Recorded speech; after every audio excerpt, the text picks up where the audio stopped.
தேவனுடைய வாக்குத்தத்தங்கள் ஒவ்வொன்றும் கிருபையின் வாக்குத்தத்தம்.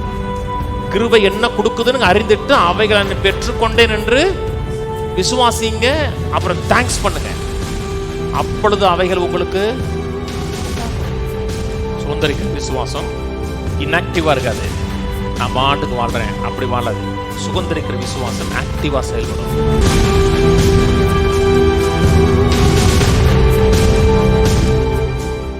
ரோமர் 4:16 வாசிப்போம்.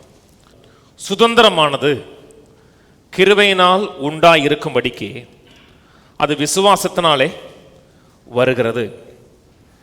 நியாயப்பிரமாணத்தை சார்ந்தவர்களாகிய சந்ததியாருக்கு மாத்திரமல்ல, நாம் எல்லோருக்கும் தகப்பனாகிய ஆபிரகாமுடைய விசுவாசத்தை சார்ந்தவர்களான எல்லா சந்ததியாருக்கும் அந்த வாக்குத்தத்தம் நிச்சயமாக இருக்கும்படி அப்படி வருகிறது. தேவன் நமக்கு கொடுக்குற அனைத்தையும் கிருபையினால தான் கொடுக்குறார். தேவனுடைய எந்த ஒரு ஆசீர்வாதங்களையும் நாம் சம்பாதிக்க முடியாது. என்னுடைய நற்கிரிகள் மூலமாக, என்னுடைய செயல்கள் மூலமாக நான் சம்பாதிக்க முடியாது. அதெல்லாம் சொல்கிறாரு, நியாயப்பிரமாணத்தை சார்ந்தவர்களாகிய சந்ததியாருக்கு மாத்திரமல்ல, நம்ம எல்லோருக்கும் தகப்பனாகிய ஆபிரகாமுடைய விசுவாசத்தை சார்ந்தவர்கள். நாம் கிறிஸ்துவுடையவர்களானால் ஆபிரகாமின் சந்ததின் இருக்கு. ஆபிரகாம் எந்த விசுவாசத்தை கொண்டு செயல்பட்டாரோ அதே விசுவாசம் இன்றைக்கு நமக்கு இருக்கிறது. ஆபிரகாம் தேவன் கொடுத்த வாக்குத்தத்தத்தை கிரியைகள் மூலமாக பெறன்னு நினைக்கிறதுனால தான் பெரிய பிரச்சனையே இன்னைக்கு உலகத்தில் ஏற்பட்டிருக்கிறது. மாம்ச கிரியின் மூலமாக, மாம்ச செயல்கள் மூலமாக அதை சுதந்திரித்தலாம் நினைக்கிறதுனால தான் ஆகார் உள்ள வந்தாங்க. அவருக்கென்று தேவன் வைத்திருக்கிற திட்டங்கிறது தேவனோட வாக்குத்தத்தங்களை கிருபையோடு இணைந்து சுதந்திரிக்கணும். கிருபை என்பது சாரால இருக்கிறாள், கலாத்தியர் 4 பேசுறார். சாராலோடு இணைந்து இருக்கும் பொழுது வாக்குத்தத்தங்கள் நிச்சயமா இருக்கும். அந்த வாக்குத்தத்தம் உங்களுக்கு பழிக்கும் பொழுது உங்களுக்கு பிரச்சனையை ஏற்படுத்தி கொடுக்காது, கலகத்தை ஏற்படுத்தி கொடுக்காது. அது நமக்கு இன்பத்தையும் நிறைவை ஏற்படுத்தி கொடுக்கும். சுதந்திரமானது, அதான் பேசுகிறோம். சுதந்திரிக்கும் விசுவாசம் பேசுகிறோம். சுதந்திரமானது கிருபையினாலே உண்டாகிறது. நமக்கு உண்டாயிருக்கிற அத்தனை ஆசீர்வாதங்களும் எப்படி உண்டாகுது என்றால் கிருபையினால தான் உண்டாகுது. கிருபை என்பது நம்முடைய செயல் அல்ல, கிறிஸ்துவுடைய கிரியின் மூலமாக வரக்கூடியதான் கிருபை. இன்னைக்கு எத்தனை மக்கள் பை காட்ஸ் கிரேஸ்ங்கிறாங்க. எல்லா ஜனங்களும், தேவனை அறியாத ஜனங்களும் கூட பை காட்ஸ் கிரேஸ்ங்கிறாங்க. கிருபை என்பதே ஒரு கிரியின் மூலமாக வரக்கூடியதான். அந்த கிரியை நாம் செஞ்ச கிரியை இல்லை, கல்வாரி சிலுவையில் இயேசு கிறிஸ்து செய்த கிரியை. அந்த கிரியைக்கு நாம் கொடுக்கிற சரியான ரெஸ்பான்ஸ் தான் விசுவாசம் சொல்றோம். தேவன் தன்னுடைய அன்பினாலே, தன்னுடைய ஆச்சரியமான கிருபையின் மூலமாக நம்மிடத்தில் மூவ் ஆகிறார். நம்முடைய செயலின் அடிப்படையில் அல்ல, நாம் உத்தமனா இருக்கிறதுனால அல்ல, நம் மேல வைத்திருக்கிற நிபந்தனையற்ற அன்பின் அடிப்படையில் அவர் மூவ் ஆகும் பொழுது அவருடைய மூவுக்கு நாம் பேலன்ஸா கொடுக்கக்கூடிய ஒரு ரியாக்ஷன் தான் ஃபெய்த்னு சொல்றோம். அதனால தான் போன வாரம் சொல்லும் பொழுது இது ஒரு டான்ஸ்னு சொன்னேன். எல்லா டான்ஸும் இல்லை, இந்த ஆடுவாங்க தெரியுமா, இப்படி பார்த்துறீங்களா, அந்த டான்ஸ் பேலன்ஸ் இருக்கணும். அவங்க இப்படி இழுத்தாருன்னா அப்படி நிப்பாட்டானா அப்படி நிற்பேன் நீங்க. அது அதான் பேலன்ஸ். அந்த டான்ஸ் பேலன்ஸ்டாக இருக்கும். அதை இனிஷியேட் பண்ணுறது யாருன்னா கர்த்தர் இனிஷியேட் பண்ணுறாரு. தன்னுடைய கிருபையின் மூலமாக நம்முடைய வாழ்க்கையில் ஒரு மூவ் கொடுக்குறார். அந்த மூவுக்கு நாம் கொடுக்குற ரெஸ்பான்ஸை வேதம் விசுவாசம் சொல்லுகிறது. அதுக்கு நான் ஈல்டு பண்ணுகிறேன். என் மேல் அவர் காமிக்கிற தயவுக்கு, இரக்கத்துக்கு, அனுகூலத்துக்கு நான் ஈல்டு பண்ணுகிறேன். இணங்கும் பொழுது அதை வேதம் விசுவாசம் சொல்லுகிறது. அவர் என்னை எங்கே கொண்டு சேர்க்கணும்னு நினைச்சாரோ, அவர் எனக்கு என்ன ஆயத்தம் வைத்தாரோ அத்தனையும் கிருபையினாலே விசுவாசத்தை கொண்டு சுதந்திரிக்கலாம். விசுவாசங்கிறது நாம் சம்பாதிக்கிறதல்ல, கிருபையும் அவரே கொடுக்கிறார், விசுவாசத்தையும் அவரே கொடுக்கிறார். அந்த கிருபைக்கு நான் சரியா ரெஸ்பாண்ட் பண்ணோம்னா நீ நல்லா விசுவாசத்தில் செயல்படுகிற நமக்கு கிரெடிட் கொடுக்குறாரு. அதனால தான் வேதம் சொல்லுகிறது, மேன்மை பாராட்டல் எங்கேன்னு இருக்கு. மேன்மை பாராட்டவே முடியாது, அத்தனையும் தேவனுடைய கிருபை. அந்த கிருபைக்கு நான் கொடுக்குற சரியான ரெஸ்பான்ஸை வேதம் விசுவாசம் சொல்லுது. வாசிப்போம், எபேசியர் திருப்போம். எபேசியர் 2:1 3 வரை எப்படி நம்முடைய பழைய நிலைன்னு சொல்லுது. அக்கிரமங்களினாலும் பாவங்களினாலும் மரித்து இருந்த நம்மை உயிர்ப்பித்தார். இந்த உலக வழக்கத்தின்படி நடந்து நம்முடைய மாம்சமும் மனதும் எதை விரும்பினதோ அதை செய்திருந்த நம்மை, கோபாக்கினியின் பிள்ளைகளாயிருந்த நம்மை உயிர்ப்பித்தார்னு சொல்லிட்டு 4 சொல்லுகிறது. தேவனோ அப்படின்னு ஆரம்பிக்கிறது.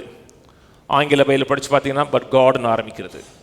மரித்த நிலையில் இருந்தோம், ஆனால் தேவனோ இரக்கத்தில் ஐஸ்வர்யம் உள்ளவராய் நம்மில் அன்பு கூர்ந்த தம்முடைய மிகுந்த அன்பினாலே, நம்மில் அன்பு கூர்ந்த அன்பினாலும் சொல்லலை, நம்மில் அன்பு கூர்ந்த மிகுந்த அன்பினாலே அக்கிரமங்களில் மரித்தவர்களாக இருந்த நம்மை கிறிஸ்துவுடனே கூட உயிர்ப்பித்தார். கிருபையினாலே ரட்சிக்கப்பட்டீர்கள். கிருபையினாலே ரட்சிக்கப்பட்டீர்கள். எப்படி ரட்சிக்கப்பட்டோம்?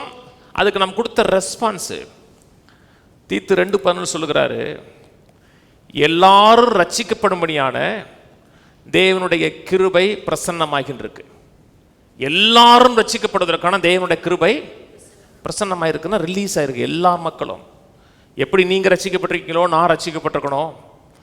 இந்த உலக மக்களுடைய அத்தனை பாவத்தையும் சிலுவையில் சுமந்து அத்தனை மக்கள் ரட்சிக்கப்படுவதற்கான கிருபை பிரசன்னமாயிருக்கு. பிரசன்னமாயிருக்குன்னா அப்படியே ரிலீஸ் ஆகிருக்கு, எல்லாருக்குமே ரிலீஸ் ஆகிருக்கிறது. பாரபட்சம் இல்லாமல் இவர்கள் ரட்சிக்கப்படணும், இவங்க ரட்சிக்கப்படக்கூடாது, இவங்க ஏற்றுக்கொள்ளணும், ஏற்றுக்கொள்ளப்படக்கூடாது, எந்த பாரபட்சம் இல்லாமல் எல்லா மனிதரும் ரட்சிக்கப்படுவதற்கான தேவனுடைய கிருபை பிரசன்னமாயிருக்குன்னு இருக்கு. அந்த கிருபைக்கு, அந்த பிரசன்னமாக இருக்கிற கிருபைக்கு யார் விசுவாசத்தில் ரெஸ்பாண்ட் பண்ணுறாங்களோ அவர்கள் அந்த அன்பையும் அந்த கிருபையும் அவர் கொடுக்குற அளவற்ற ஆசீர்வாதத்தையும் என்ஜாய் பண்ணுறாங்க. இதில் நம்முடைய பார்ட் என்ன? ஒன்றுமே கிடையாது. நான் பலமுறை சொல்லியிருக்கேன், உங்களை நோக்கி ஒரு 50 ரூபாயில் 500 ரூபா கட்டை தூக்கி போகிறான்னு என்ன பண்ணுவீங்க? கல்லை கொண்டு எறிஞ்சோம்னா ஒதுங்கிடுவோம். ஏன்னா அது தீமை. ஒரு நன்மை உங்களை நோக்கி வருகிறது என்றால் ஆட்டோமேட்டிக்காக நம்முடைய உள் உணர்வு அப்படியே மூவ் பண்ணும், அப்படியே அதை ரிசீவ் பண்ண சொல்லும். தேவனுடைய கிருபை அனைத்தும் நன்மை. அது நம்மை நோக்கி வருகிறது என்னைக்கு காண்கிறோமோ ஆட்டோமேட்டிக்காக கை நீளுது. அது கை நீளுகிறதே கர்த்தர் விசுவாசம் சொல்றாரு. நீங்கள் ரட்சிக்கப்பட்டிருந்தாலும் சரிதான், ரட்சிக்கப்படாமல் இருந்தாலும் சரிதான், தேவனை நேசித்தாலும் சரிதான், தேவனை நேசிக்காமல் இருந்தாலும் சரிதான், அவரோட அன்புக்கு நீங்கள் மறு உத்தரவு கொடுத்தாலும் சரிதான், கொடுக்காமல் இருந்தாலும் சரிதான், தேவன் நம்மை அளவில்லாமல் நேசிக்கிறார். அந்த கிருபை மாறவே மாறாது. தேவனுடைய கிருபை பிரசன்னமாகி இருக்கிறது. அந்த கிருபைக்கு எவன் ரெஸ்பாண்ட் பண்ணுறானோ ரட்சிக்கப்படுகிறான். பரலோகத்தில் ஜீவ புத்தகத்தில் அவன் பேர் எழுதப்படுகிறது. எழுதப்பட்டதுக்கு அப்புறம் கிறுக்கிறது கிடையாது. நிறைய மக்களுடைய பெரிய கேள்வி என்னன்னா, அந்த கிருபையை புரிஞ்சு கொள்ளவே இல்லை. நீ எப்படி பரலோகம் போயிருவியா? நம்ம சரியா வாழலைன்னா இங்கே நரகமாக இருக்கும், அதில் எந்த மாற்று கருத்தும் கிடையாது. ஏன்னா இந்த வாழ்க்கையை தீர்மானிக்கிறது ஆவி கிடையாது. இந்த வாழ்க்கை தீர்மானிக்கிறது நம்முடைய மனது எந்த அளவு தேவனோட வார்த்தையினால் மர்ரூமாக இருக்கிறத பொறுத்த இந்த வாழ்க்கை தீர்மானிக்கிறது. நித்தியத்தை தீர்மானிக்கிறது ஸ்பிரிட்டு. அதை நீங்கள் டச் பண்ண முடியாது. ரட்சிக்கப்பட்ட உடனே பரிசுத்த ஆவியை கொண்டு சீல் அடிச்சிருவார். இல்லாட்டா நம்ம பண்ணுற அநியாயத்துக்கும் அக்கிரமத்துக்கும் ஒரு நாளைக்கு 100 முறை ரட்சிக்கப்படணும். அதனால தான் கர்த்தர் அவ்வளோ ஒரு கிருபையா ஏற்றுக்கிட்டீங்களப்பா, ஆண்டவர்னு சொல்லிட்டீங்களப்பா, ரெஸ்பாண்ட் பண்ணிட்டப்பா, விடுப்பா, நான் பார்த்துக்கிறேன் பாண்டாரு. அப்படியே கையில் வச்சு மூடி வச்சிட்டாரு. ரட்சிப்பு செக்யூர்டு. ஆனால் அந்த பூமியில் எப்படி வாழ போகிறோங்கிறது அந்த கிருபைக்கு நாம் தொடர்ந்து கொடுக்கக்கூடிய ரெஸ்பான்ஸு. இன்னைக்கு மக்கள் கிருபைக்கும் விசுவாசத்துக்கும் உள்ள அந்த பேலன்ஸ் புரியல. அதனால தான் அந்த ஒரு டான்ஸ்ன்னு சொன்னேன். அவரே தனியாக ஆடுறது கிடையாது, அது தனியாக ஆடுனா ருத்ர தாண்டவம் தெரியுமா? சாமி ஆடுறாருண்டு அது இல்லை. நீங்களே தனியாக ஆடுறதும் கிடையாது, 2 பேரும் இணைந்து மூவ் ஆகுது. இன்னைக்கு மக்கள் ஒரு குரூப் மக்கள் எல்லாம் கிருபை எல்லாம் கிருபை தான். நான் அப்படி தான் சொல்கிறேன். அவங்க சொல்கிற அந்த கான்செப்ட் வேற. அவங்க எல்லாம் கிருபைன்னு என்ன சொல்கிறாங்கன்னா, எல்லாமே தேவனுடைய பார்ட்டு தான், என்னுடைய பார்ட்டு ஒன்றுமே கிடையாது. நான் ரட்சிக்கப்படணும்னு நினச்சாருன்னா, நான் ஆசீர்வதிக்கப்படணும்னு நினச்சாருன்னா கர்த்தரை ஆசீர்வதிப்பார், ரட்சிப்பார். எல்லாம் அது அவருடைய தீர்மானத்தின் அடிப்படையில் இருக்கிறது. என்னுடைய பார்ட்டு ஒன்றுமே கிடையாது. ஏன்னா தேவன் சாவரின் காடுங்கிறாங்க இல்லையா, தேவன் சர்வ அதிகாரம் உள்ள தேவன், தன்னிச்சையாக செயல்படக்கூடிய தேவன். நம்ம ஐயாவே தேவன் தன்னிச்சையாக செயல்படக்கூடிய தேவன், சாவரின் காடுங்கிறத நான் 100% அப்படி நம்புகிறேன். ஏன்னா தேவன் எப்பவுமே சாவரின் காடு தான். ஆனால் அவங்க சொல்கிற டாக்டரினில் இருக்கிற சாவரினை நம்புறது கிடையாது. அவங்க சொல்கிறது என்னென்னா, நம்முடைய பார்ட்டு ஒன்றுமே கிடையாது. நம்ம ரட்சிக்கப்படணும் தீர்மானித்து நம்ம தலையில் ரட்சிக்கப்படணும் எழுதியிருந்தான்னா நம்ம ரட்சிக்கப்படுவோம். நம்ம சுகமாகனு எழுதியிருந்தாருன்னா நம்ம சுகமாவோம். நம்முடைய பார்ட்டு ஒன்றுமே கிடையாது. நீ எவ்வளோதான் உருண்டாலும் ஒட்டுறதான் ஒட்டும். நீ என்னதான் விசுவாசி செஞ்சால்தான் சரிதான், என்னதான் அறிக்கை பண்ணாலும் சரிதான், உனக்கு என்ன கடவுள் கொடுக்கணும்னு நினைச்சாரோ அதுதான் நடக்கும். ஒன்று பார்ட்டே ஒன்றுன்றாங்க. நான் சாவரேன்னு எப்படி நம்புறேன்னா, நான் பிறப்பதற்கு முன்பாகவே நல்வினை தீவினை செய்வதற்கு முன்பாகவே என்னுடைய செயலுக்கு அப்பாற்பட்ட விதத்தில் அவர் தன்னிச்சையாக சுதந்திரமாக எனக்கு ஒரு நல்ல வாழ்க்கையை ஏற்படுத்தி வைத்திருக்கிறார். அதான் சாவரின். அவர் எனக்கு என்கிட்ட ஒன்றும் கேட்கல, உனக்கு இது வேணுமா அது வேணுமான்னு கேட்கல. எனக்காக நான் கனவு காண முடியாத ஒரு வாழ்க்கையை ஏற்படுத்தி வைத்திருக்கிறார். அதை விசுவாசிக்க முடியாது, ஃபோர்ஸ் பண்ண மாட்டார், கழுத்து பிடிச்சி நடத்த மாட்டார். இதை உனக்கு ஆயத்தம் பண்ணி வைத்திருக்கிறேன்னு எனக்கு காமிப்பார். தம்மில் அன்பு கூறுகிறவர்களுக்கு ஆயத்தம் காமிப்பார். அந்த ஆயத்தம் பண்ணிருக்கிற காரியங்களை நான் கரங்களை நீட்ட அப்படி பிடிச்சுக்கிட்டேன்னா அது வேதம் விசுவாசம் சொல்லுது. எவன் எனக்கா இவ்வளவு வச்சிருக்கிறார், அதனாலதான் கிருபைன்னு சொல்றாங்க. நான் பிறக்கிறதுக்கு முன்பாகவே, நம்ம பிறந்ததுக்கு அப்புறம் செயலின் அடிப்படையில் சரி நல்லா இருக்க உனக்கு 10 மார்க் அப்படின்னு சொல்லணும். பிறப்பதற்கு முன்பாக தாயின் கற்பத்திலே அவையங்கள் ஒன்று உருவாவதற்கு முன்பாகவே கர்த்தர் அனைத்தையும் நமக்கு ஆயத்தம் பண்ணார். அதனால தான் அது கிருபைன்னு சொல்கிறோம். அந்த கிருபை கொடுக்குற சரியான ரெஸ்பான்ஸை வேதம் விசுவாசம் சொல்லுது. நான் சொன்னது புரியுதுங்களா? அந்த விசுவாசத்துக்கு எவன் நடக்கிறானோ, அந்த விசுவாசத்தில் வாழ்கிறானோ, அந்த மனுஷன் வாழ்வடைகிறான், ரட்சிக்கப்படுகிறான். வேதம் சொல்லுகிறது எல்லா மனிதரும் ரட்சிக்கப்படணும், சத்தியத்தை அறியும் அறிவை அடையணும். எல்லாருமே பரலோகம் போகணுங்க, தேவனை விருப்பண்ண. ஒரு ஆள் கூட நரகம் போகக்கூடாது, ஒரு ஆள் கூட நரகம் போகக்கூடாது. அவர் விரும்புகிறதுனால எல்லாருமே பரலோகம் போயிடுவாங்களா? கர்த்தருடைய விருப்பம் ஒருத்தன் கூட நரகம் போகக்கூடாதுங்க, ஒரு ஆள் கூட போகக்கூடாதுங்க. எல்லாருமே தேவனுடைய பிரசனத்தில் நிற்கணும், தேவனுடைய அளவில்லாத அன்பை அனுபவிக்கணும், அவருடைய பிள்ளைகள்ங்கிற உரிமையோடு இந்த பூமியில வாழக்கூடிய மக்களாக இருக்கணும். அதான் விருப்பம். அது விருப்பமாக இருந்தாலும் எல்லா மக்களும் அந்த ரட்சிப்பின் ஆசீர்வாதங்களை அனுபவிக்கிறாங்களா? கிடையாது. ஏன் கிடையாதுன்னா, கர்த்தர் சில மேலே வெறுப்புறாங்க கிடையாது. தேவனுடைய கிருபை பிரசன்னமாக இருக்கிறது, எல்லாரும் ரட்சிக்கப்படும்படியாக. ஏன் சில நரகம் போகிறாங்க? அந்த கிருபையை நிராகரிக்கிறாங்க, வேணாங்கிறாங்க. கர்த்தர் யாருமே நரகத்தில் தள்ளுற கிடையாதுங்க. ஒரு ஆள் கூட கர்த்தர் நரகத்தில் நீ போன்னு சொல்ற கிடையாதுங்க. நீ நரகம் போ அப்படின்னு கர்த்தர் ஒரு மனுஷனை கூட சொல்ற கிடையாது.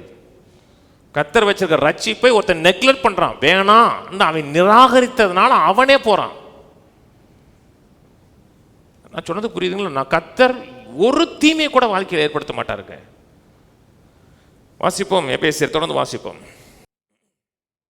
கிறிஸ்து இயேசுவுக்குள் அவர் நம்மிடத்தில் வைத்த தயவினாலே தம்முடைய கிருபையின் மகா மேன்மையான ஐஸ்வர்யத்தை வருங்காலங்களில் விளங்க செய்வதற்காக கிறிஸ்து இயேசுவுக்குள் நம்மை அவரோட கூட எழுப்பி உன்னதங்களில் அவரோட கூட உட்காரவும் செய்தார். கிருபையினாலே விசுவாசத்தை கொண்டு ரட்சிக்கப்பட்டீர்கள். இது உங்களால் உண்டானதல்ல, தேவனுடைய ஈவு. ஒருவரும் பெருமை பாராட்டாதபடிக்கு இது கிரியினால் உண்டானதல்ல. நற்கிரியினால் கர்த்தர் நம்மை ரட்சிக்கல, நற்கிரியினால கர்த்தர் நமக்கு ஒரு கிரெடிட் கொடுக்கல. அவருடைய கிரியைக்கு நான் ரெஸ்பாண்ட் பண்ணோம். அவருடைய கிரி எல்லாம் கவனிங்க, வேதத்தில் மாம்சத்தின் கிரியின்னு இருக்கு, இருக்கா? ஆவியின் கனின்னு இருக்கு. தேவனுடைய கிருபைக்கு அப்பாற்பட்ட விதத்தில் நான் ஒரு காரியத்தை செய்யணும்னா அது மாம்சத்தின் கிரியை. தேவனுடைய கிருபைக்கு நான் இணங்கி ஒன்று செஞ்சேன்னா அது ஆவியின் கனி. ஏன்னா அது அங்கிருந்து வருகிறது. அந்த கிருபைக்கு நான் சரியாக மூவ் பண்ணுறேன்னா அது ஒரு அழகான டான்ஸ் மாதிரி இருக்கும், நிறைவாக இருக்கும், சந்தோஷமாக இருக்கும். நீங்கள் எத்தனை மக்கள் ரட்சிக்கப்படுங்க, தேவனுடைய பிள்ளையை மாறுங்க, கர்த்தர் உங்களை நேசிக்கிறாரு, கர்த்தர் உங்களை ஆசீர்வதிப்பார், உங்களுக்கு குறைகள்லாம் போக்க விரும்புகிறாருன்னா வேணாம் வேணாம் போங்க போங்க அப்படின்னா அதை நிராகரிக்கிறார்கள். மதம் மாற்றுறீங்களா? ஆமாங்க, மதம் மாற்றலை, உங்களுக்காக ஆயத்தம் பண்ணி வைத்திருக்க நன்மைகளை சொல்கிறோம். அந்த கிருபைக்கு நீங்கள் ரெஸ்பாண்ட் பண்ணிங்கன்னா அது நன்மை. 2 பேர் ஒன்று எடுப்போம். அவர் மட்டும் ஆடக்கூடாதுங்க, அவர் மட்டும் ஆடினோம்னா செத்தகிரியே. அவரோடு நான் மூவ் ஆகிறோம்னா அது லிவிங் ஃபெய்த்துன்னு சொல்லுது, உயிருள்ள விசுவாசம். அது செத்த விசுவாசமாக இருக்கக்கூடாது, உயிருள்ள விசுவாசமாக இருக்கணும். 2 பேர் 1:2. தேவனையும் நம்முடைய கர்த்தராகிய இயேசுவையும் அறிகிற அறிவினாலே உங்களுக்கு கிருபையும் சமாதானமும் பெருக கடவுது. இது ஒரு தலைப்பே வச்சு பேசணும். நோயிங் காட், தேவனை அறிகிற அறிதல்னு ஒரு வசனம் பேசணும். இயேசுவையும் அறிகிற அறிவினாலே கிருபையும் சமாதானம் உங்களுக்கு பெருக கடவுது. கிருபைன்னு சொல்லும் பொழுது தகுதி இல்லாத தேவன் காமிக்கிற தயவு. சமாதானம் சொல்லும் பொழுது ஒரு நன்மையும் குறைவில்லாத வாழ்க்கை பெருகுது. இரக்கம் கிருபை, தயவு கிருபை, தீர்க்காயுசு கிருபை, நல்ல நிறைவான வாழ்க்கை கிருபை, நல்ல வீட்டில் வாழ்றது கிருபை, பிள்ளைகள் பிறப்பது கிருபை, பிள்ளைகள் சத்தியத்தில் வளர்கிறது கிருபை, அத்தனையும் கிருபை. அந்த கிருபை எப்படி பெறுகிறது என்றால், தேவனையும் நம்முடைய கர்த்தராகிய இயேசு கிறிஸ்துவை அறிகிற அறிவினாலே. இந்த அறிவினாலேன்னு சொல்லும் பொழுது ஒருவரை குறித்து அறிகிறதில்லை, அவரையே அறிகிறது. க்ளோஸ் ரிலேஷன்ஷிப்பில் இருக்கிறது. இப்போ என்னை பற்றி ஒருத்தர் குறை சொல்கிறாருன்னு வச்சுங்களேன். என்னை பற்றி ஒருத்தர் குறை சொன்னார் என்றால் என்னை அவர் அறியவில்லைன்னு அர்த்தம், என்னோட அவர் சரியாக பழகலைன்னு அர்த்தம். என் கூட எத்தனை நண்பர்கள் கிட்டத்தட்ட 30 வருஷமாக ட்ராவலில் இருக்காங்க. ஒரே ரூமில் பழக நாட்களாக இருக்கும். இன்ன வரைக்கும் எங்களுடைய நட்பு வந்து சிறந்த விதத்தில் தான் மூவ் ஆகுது. என்னை பற்றி அவங்கள்ட்ட என்ன சொன்னாலும் நம்ப மாட்டாங்க. ஏன்னா அவங்க என்னை அறிந்தவர்கள். என்னை அறியாத ஆட்களுக்கு அவங்க என்ன சொன்னாங்கன்னா என்னை அவர்கள் அறியலைன்னு அர்த்தம். அதே போல் தேவனை ஒரு மனிதன் அறிந்தான் என்றால் தேவனை குறித்து எந்த குறையும் சொல்ல மாட்டான். இது தேவனை குறித்து அறிகிறதல்ல, தேவனை அறிகிறது. யோபுடைய பிரச்சனை என்னன்னா தேவனை அறியலை, தேவனை குறித்து அறிந்திருந்தார். தேவன் சில நேரத்தில் வியாதியும் கொடுப்பாரு, சில நேரத்தில் பிள்ளைங்க எடுத்துருவாரு, சில நேரத்தில் சொத்தையும் கொடுத்துருவாருன்னு சொல்லி தான் கர்த்தர் கேட்குறாரு, நம்ம 2 பேரும்னா பேசி பார்ப்போமா, வழக்காடி பார்ப்போமா? அப்போ யோபு மனம் திரும்புகிறாரு. இது வரைக்கும் காதில் கேட்டேன், இப்பொழுதோ என் கண்கள் காண்கிறது. தேவனை அறிகிற அறிவு தாங்க கிருபை ஃப்ளோ பண்ண வைக்குது. அதுக்கப்புறம் இழந்த அத்தனையும் 2 மடங்கு பெட்டரான லைஃப் கொடுத்தாரு. அதான் கிருபை கொடுத்தது. கிருபை நம்ம வாழ்க்கையில் ஒரு காரியத்தை ஏற்படுத்தி கொடுக்குறதுனா அதில் ஒரு குறைவு இருக்காது.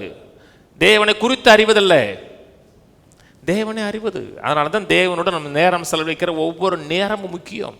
வாசிப்போம் 3. தம்முடைய மகிமையினாலும் காருண்யத்தினாலும் நம்மை அழைத்தவரை அறிகிற அறிவினாலே ஜீவனுக்கும் தேவபக்திக்கும் வேண்டிய யாவற்றையும் அவருடைய திவ்ய வல்லமை நமக்கு தந்தருளினதுமன்றி. அவருடைய திவ்ய வல்லமை கொடுக்குது, அவருடைய டிவைன் பவர் கொடுக்குது. அவருடைய டிவைன் பவர் என்ன? அதான் கிருபை. தேவனுடைய தெய்வீகமான வல்லமை, உன்னதத்தின் பலன். கிருபைங்கிறது தகுதி இல்லாதவனுக்கு தேவன் காமிக்கிற தயவு. அது ஒரு எபிலிட்டி கொடுக்குது. எந்த எபிலிட்டி கொடுக்கணும்? காட்ஸ் எபிலிட்டி கொடுக்குது. உங்கள் மாம்ச பலத்தினால் செய்ய முடியாதை தேவ பலத்தை கொண்டு செய்கிறது. கர்த்தருக்கு ஒரு மனிதனை ஊழியத்தை கலைக்கிறார். அவனுக்கு பேச்சு வல்லவன், வாக்கு வல்லவன் இல்லாமல் இருக்கலாம். அவனை ஊழியத்துக்கு அழைத்து அவனை அந்த அனாயிண்டிங்கை வைக்கிறார் என்றால் அந்த ஊழியத்தை நிறைவேற்றக்கூடிய சகல ஆற்றல் உண்டாகும். எப்படி உண்டாங்கன்னா அதான் தெய்வீக வல்லமை. ஜீவனுக்கும் இந்த பூமி வாழ்க்கைக்கு வேண்டிய நிறைவான வாழ்க்கை, குறைவில்லாத வாழ்க்கை, சுகமான வாழ்க்கை, கடன் இல்லாத வாழ்க்கை, கடன் அடைத்து கடன் கொடுக்கிற வாழ்க்கை, 4 பேருக்கு உதவிக்கரம் நீட்டக்கூடிய வாழ்க்கை, பொருளாதாரத்தில் சக்சஸாக வாழக்கூடிய வாழ்க்கை. அதே போல தேவனுடைய தொடர்பு, தேவனுடைய ஐக்கியம், ஆவியானவரை பெற்று அனுபவிப்பது, பரிசுத்தாவியை பெறுவது, அந்நிய பாஷை பெறுவது, இவை அனைத்தையும் கொடுப்பது தேவனுடைய திவ்ய வல்லமை. இன்னைக்கு மனிதனுடைய எந்த பிரச்சனையா இருக்கட்டும், அது குடும்ப பிரச்சனையா இருக்கட்டும், பொருளாதார பிரச்சனையா, எந்த பிரச்சனையும் அவன் சந்திக்கிற எல்லா பிரச்சனைக்கும் பதில் தேவனுடைய கிருபை. ஒரே பதில் தேவனுடைய கிருபை தான். எல்லாம் தேவனுடைய கிருபை கொடுத்துருக்குங்க. ஜீவனுக்கும் தேவ பக்திக்கும் வேண்டிய யாவற்றையும் 100% ஒரு புள்ளி கொஞ்சம் குறைஞ்சிருச்சுன்னு கிடையாது, அத்தனையும் கிருபை கொடுத்துருக்கு. ஆனா எல்லாரும் அனுபவிக்கிறாங்களா? இல்ல. எல்லாரும் ரட்சிக்கப்பட்டிருக்காங்களா? எல்லாரும் சுகமா இருக்காங்களா? எல்லாரும் ஆசீர்வாதமா இருக்காங்களா? எல்லாம் நிறைவா இருக்காங்களா? இல்ல. அப்ப கர்த்தர் பாரபட்சம் உள்ளவரா? அப்படித்தானே அர்த்தம். சிலருக்கு தான் கத்த கொடுக்குறாரு, சிலர் தான் வாழ வைக்கிறாரு, சிலர் வாழ வைக்கல, சிலர் வந்து ஏழ்மையிலையும் வறுமையிலையும் கஷ்டத்துலையும் கடைசி வரை பாடுபட்டே இருக்காங்க. அப்போ நாங்கள் தேவனுடைய கிருபைக்கு சரியாக ரெஸ்பாண்ட் பண்ணலை. சிலரை கொடுத்தாருன்னு சொல்லலை, அத்தனை பேர் கொடுத்துருக்குறாரு. அதனால் அவருடைய திவ்ய வல்லமைங்கிறது ஜீவனுக்கும் தேவ பக்திக்கு வேண்டிய, அதுக்கு எவன் ரெஸ்பாண்ட் பண்ணுறானோ, கிருபையில் ரெஸ்பாண்ட் பண்ணுறானோ, வாழ்க்கை வந்து அழகான வாழ்க்கையாக இருக்கும். கீழே இச்சையினாலே உலகத்துக்கு உண்டான கேட்டுக்கு தப்பி திவ்ய சுவாபத்துக்கு பங்குள்ளர்களாகும் பொருட்டு, கேட்டுக்கு தப்புறது மட்டுமல்ல, அவருடைய நேச்சர்லேயே பங்கு பெறும்படியாக நம்ம மாத்துறாரு. அவருடைய நேச்சர் குறைவு கிடையாது. தேவன் அவங்க மனசில் என்ன வரும்? குறைவுபட்டவர், வியாதிப்பட்டவர் அப்படி வருமா? தேவன் அவங்க மனசில் என்ன வருங்க? பரிபூர்ணம், ரிச்சு. அதான் தேவன். ரட்சிக்கப்படுறது கேட்டுக்கு தப்புறதில்லை, திவ்ய சுவாபத்தில் பங்கடைவது. எப்படி பங்கடைகிறோம்? பங்குள்ளலாகும் பொருட்டு மகா மேன்மையும் அருமையுமான வாக்கு தத்தங்களும் அவைகளினாலே நமக்கு அளிக்கப்பட்டிருக்கிறது. 3ஆம் வசனம் சொல்றாரு, கவனிக்கிறீங்க? 3ஆம் வசனம் என்ன சொல்றாரு? திவ்ய வல்லமை கொடுத்துச்சுங்கிறாரு. 4ஆம் வசனம் என்ன சொல்றாரு? வாக்கு தத்தங்கள் கொடுத்துச்சுங்கிறாரு.